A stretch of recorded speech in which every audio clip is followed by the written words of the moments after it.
السلام علیکم دوستو، حضرت محمد مصطفیٰ صلی اللہ علیہ وآلہ وسلم کا فرمان ہے کہ میرا جو امتی میری 40 احادیث کو یاد کرے گا تو بروز قیامت میں اللہ تعالیٰ سے اس کی سفارش کروں گا۔ تو کیا دوستو آپ نہیں چاہتے کہ ہمارے نبی کریم رؤوف الرحیم صلی اللہ علیہ وآلہ وسلم اللہ تعالیٰ سے ہماری سفارش کریں؟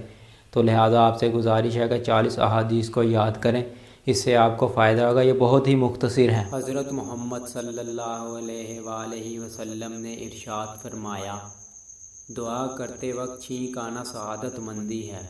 حضرت عبداللہ بن مسعود رضی اللہ تعالیٰ عنہ روایت کرتے ہیں کہ رسول پاک صلی اللہ علیہ وآلہ وسلم نے ارشاد فرمایا، مومن کے لیے مناسب نہیں کہ وہ لعنت ملامت کرنے والا ہو۔ رسول اکرم صلی اللہ علیہ وآلہ وسلم نے ارشاد فرمایا، لوگوں میں اللہ کے نزدیک سب سے بہتر وہ شخص ہے جو سلام میں پہل کرے۔ حضرت عمران بن حسین رضی اللہ تعالیٰ عنہ روایت کرتے ہیں کہ رسول پاک صلی اللہ علیہ وآلہ وسلم نے ارشاد فرمایا، جب کسی شخص نے اپنے بھائی کو اے کافر کہا تو یہ اس کو قتل کرنے کی طرح ہے۔ نبی کریم صلی اللہ علیہ وآلہ وسلم نے ارشاد فرمایا، تم اللہ تعالیٰ سے ایسی حالت کی دعا کیا کرو کہ تم قبولیت کا یقین رکھا کرو، اور یہ جان رکھو کہ اللہ تعالیٰ غفلت سے بھرے دل کی دعا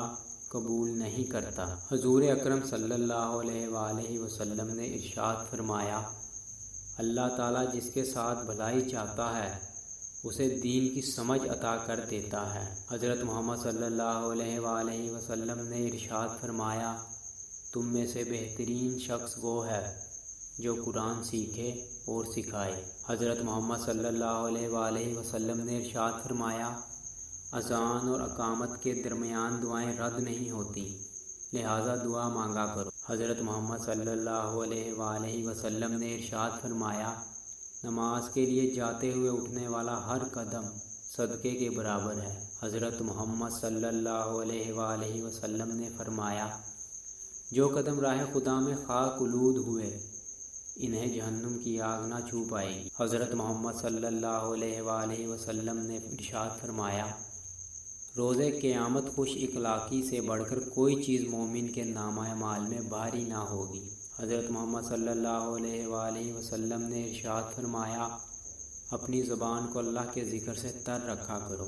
حضرت محمد صلی اللہ علیہ وآلہ وسلم نے ارشاد فرمایا، اللہ کے نزدیک پسندیدہ عمل وہ ہے جو مستقل ہو اگرچہ تھوڑا ہو۔ حضرت محمد صلی اللہ علیہ وآلہ وسلم نے ارشاد فرمایا، بہترین کلام کتاب اللہ ہے، بہترین راستہ محمد صلی اللہ علیہ وآلہ وسلم کا راستہ ہے۔ رسول اللہ صلی اللہ علیہ وآلہ وسلم نے ارشاد فرمایا، ہر چیز تقدیر سے ہے، یہاں تک کہ عاجز ہونا اور ہوشیار ہونا بھی تقدیر میں ہے۔ حضرت محمد صلی اللہ علیہ وآلہ وسلم نے ارشاد فرمایا، میری امت کو ایک ایسی چیز عطا کی گئی جو پچھلی کسی امت کو نہیں دی گئی، اور وہ چیز مصیبت کے وقت انا للہ و انا الیہ راجعون پڑھنا ہے۔ حضرت محمد صلی اللہ علیہ وآلہ وسلم نے ارشاد فرمایا، اگر تم کو ٹکڑے ٹکڑے کر دیا جائے پھر بھی شرک نہ کرنا۔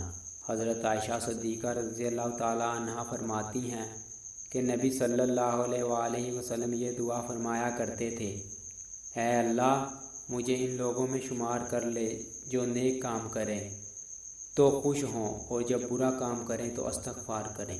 حضرت محمد صلی اللہ علیہ وآلہ وسلم نے ارشاد فرمایا کہ جس کے دل میں ذرہ برابر بھی تکبر ہوگا وہ جنت میں داخل نہیں ہوگا۔ حضرت محمد صلی اللہ علیہ وآلہ وسلم نے ارشاد فرمایا، جنت میں ایسے لوگ داخل ہوں گے جن کے دل چڑیوں کی طرح نرم ہوں گے۔ حضرت محمد صلی اللہ علیہ وآلہ وسلم نے ارشاد فرمایا، غریبوں کو کھانا کھلاؤ اور ہر مسلمان کو سلام کرو، چاہے تمہاری اس سے جان پہچان ہو یا نہ ہو۔ حضرت محمد صلی اللہ علیہ وآلہ وسلم نے ارشاد فرمایا، جو اللہ تعالیٰ اور آخرت کے دن پر ایمان رکھتا ہے تو اسے چاہیے کہ وہ اپنے پڑوسی کو تکلیف نہ دے۔ حضرت محمد صلی اللہ علیہ وآلہ وسلم نے ارشاد فرمایا، جو چیز سب سے زیادہ جنت میں داخل کرے گی وہ اللہ تعالیٰ کا ڈر اور اچھا اخلاق ہے۔ حضرت محمد صلی اللہ علیہ وآلہ وسلم نے ارشاد فرمایا، اللہ تعالیٰ نے تم پر ماؤں کی نافرمانی کو حرام قرار دیا ہے۔ حضرت محمد صلی اللہ علیہ وآلہ وسلم نے ارشاد فرمایا، جب تم اپنے گھر میں داخل ہو تو اپنے گھر والوں کو سلام کرو، یہ تمہارے لیے اور تمہارے گھر والوں کے لیے برکت کا سبب ہوگا۔ حضرت محمد صلی اللہ علیہ وآلہ وسلم نے ارشاد فرمایا، موت گھبراہٹ ہے، جب جنازہ دیکھو تو کھڑے ہو جایا کرو۔ حضرت محمد مصطفیٰ صلی اللہ علیہ وآلہ وسلم نے ارشاد فرمایا، اپنے بیوی بچوں کے ساتھ بیٹھنا مسجد میں اعتکاف میں بیٹھنے سے زیادہ محبوب اور پسندیدہ ہے۔ حضرت محمد صلی اللہ علیہ وآلہ وسلم نے ارشاد فرمایا، قبر آخرت کی منزلوں میں سے ایک منزل ہے۔ حضرت محمد صلی اللہ علیہ وآلہ وسلم نے ارشاد فرمایا، تمام اعمال کا دار و مدار نیت پر ہے اور ہر عمل کا نتیجہ ہر انسان کو اس کی نیت کے مطابق ہی ملے گا۔ حضرت محمد صلی اللہ علیہ وآلہ وسلم نے ارشاد فرمایا، جو شخص اس حالت میں مرے کہ کسی کو اللہ کا شریک ٹھہراتا تھا وہ جہنم میں جائے گا، اور میں یہ کہتا ہوں کہ جو اس حال میں مرا کہ اللہ کا کوئی شریک نہ ٹھہراتا ہو وہ جنت میں جائے گا۔ رسول اللہ صلی اللہ علیہ وآلہ وسلم نے ارشاد فرمایا، جو اپنے والدین کے ساتھ اچھا برتاؤ کرتا ہے اس کے لیے خوشخبری ہے کہ اللہ کریم اس کی عمر میں اضافہ کر دیتا ہے۔ حضرت ابن عمر رضی اللہ تعالیٰ عنہ سے روایت ہے کہ نبی کریم صلی اللہ علیہ وآلہ وسلم نے ارشاد فرمایا کہ ایمان اور حیا دونوں ایک دوسرے کے ساتھ ہیں، تو جب ان میں سے ایک اٹھا لیا جاتا ہے تو دوسرا بھی اٹھا لیا جاتا ہے۔ حضرت ابو ہریرہ رضی اللہ تعالیٰ عنہ سے روایت ہے کہ رسول اللہ صلی اللہ علیہ وآلہ وسلم نے فرمایا کہ تم حسد سے بچو، کیونکہ حسد نیکیوں کو اس طرح کھا جاتا ہے جس طرح آگ لکڑی کو کھا جاتی ہے۔ حضرت محمد صلی اللہ علیہ وآلہ وسلم نے ارشاد فرمایا، اس شخص کے لیے ہلاکت و بربادی ہے جو جھوٹی باتیں بنا کر دوسروں کو ہنسائے۔ حضرت محمد صلی اللہ علیہ وآلہ وسلم نے جلیل القدر صحابی اور خلیفہ چہارم حضرت علی رضی اللہ تعالیٰ عنہ سے فرمایا تھا، اللہ کی قسم تمہارے ذریعے کسی ایک شخص کا ہدایت کی راہ پر چلنا 100 سرخ اونٹ ملنے سے کہیں بہتر ہے۔ حضرت محمد صلی اللہ علیہ وآلہ وسلم نے ارشاد فرمایا، صدقہ اللہ تعالیٰ کے غضب کو ٹھنڈا کرتا ہے اور بری موت سے بچاتا ہے۔